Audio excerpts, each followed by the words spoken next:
लोकसंख्येचा भाग आहे आणि त्यामुळे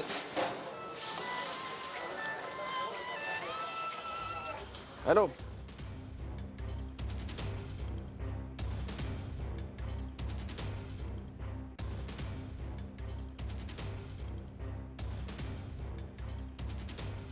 तर छत्रपती संभाजीनगरमध्ये पुन्हा एकदा अतिक्रमण हटाव मोहीम राबवण्यात येते। त्या ठिकाणी मोठा पोलीस बंदोबस्त सध्या तैनात करण्यात आलेला आहे। कुठलाही अनुचित प्रकार घडू नये यासाठी मोठा बंदोबस्त सध्या पोलिसांचा त्या ठिकाणी तैनात करण्यात आलेला आहे। छत्रपती संभाजीनगरमध्ये याआधी सुद्धा अतिक्रमण हटाव मोहीम राबवण्यात आलेली होती। त्यावेळी त्या ठिकाणी जे अतिक्रमण केलेली लोक आहेत ते प्रचंड आक्रमक झाले होते आणि आता पुन्हा एकदा छत्रपती संभाजीनगर या ठिकाणी ही मोहीम राबवण्यात येते। अधिकची माहिती जाणून घेऊयात आमचे प्रतिनिधी संजय सरोदे यांच्याकडून। संजय, काय सांगाल? मोठा पोलीस बंदोबस्त या ठिकाणी पाहायला मिळतोय, कशा प्रकारे ही मोहीम राबवली जाते? मोहिनी, नक्कीच छत्रपती संभाजीनगरमध्ये हा पैठण गेटचा परिसर आहे आणि या ठिकाणी मोठ्या प्रमाणात लोकसंख्या दाट वस्ती लोकवस्ती आहे। या ठिकाणी जे दुकानं आहेत, या ठिकाणी मोठ्या प्रमाणात दुकानं आहेत, दाट वस्ती असते आणि खूप रहदारीचा हा सगळा परिसर आहे। या ठिकाणी आज पुन्हा एकदा महापालिकेच्या वतीने अतिक्रमण हटावची कारवाई सुरू करण्यात येत आहे।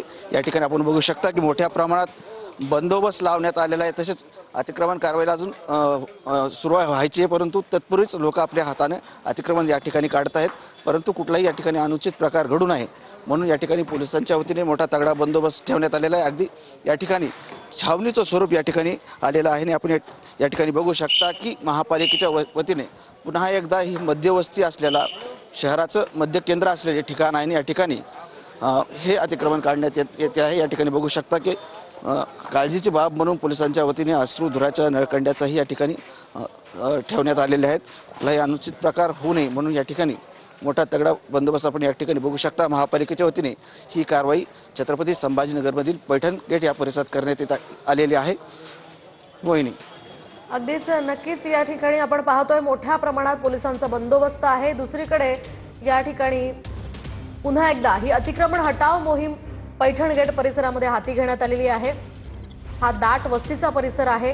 गेल्या काही दिवसांपासून छत्रपती संभाजीनगरमध्ये अशा प्रकारची मोहीम राबवण्यात येत होती आणि आता पुन्हा एकदा ही अतिक्रमण मोहीम राबवण्यात येते। आणखी एक महत्त्वाची बातमी पुण्यात आहे। पुण्यातील सिंहगड रोड परिसरामध्ये मोठी वाहतूक कोंडी झाली आहे। रस्त्यातच जेसीबी बंद पडल्यामुळे ही मोठी वाहतूक कोंडी झाली आणि त्यामुळे साधारणतः 1.5 ते 2 किलोमीटरपर्यंतच्या वाहनांच्या रांगा या परिसरामध्ये लागलेल्या आहेत। हा खरं तर सकाळची वेळ आहे आणि सकाळच्या वेळेमध्ये वाहनांची मोठी वर्दळ सिंहगड रोड परिसरामध्ये असते आणि अशा या वेळी अचानक जेसीबी बंद पडल्यामुळे ही वाहनांची भली मोठी गर्दी या परिसरामध्ये पाहायला मिळते।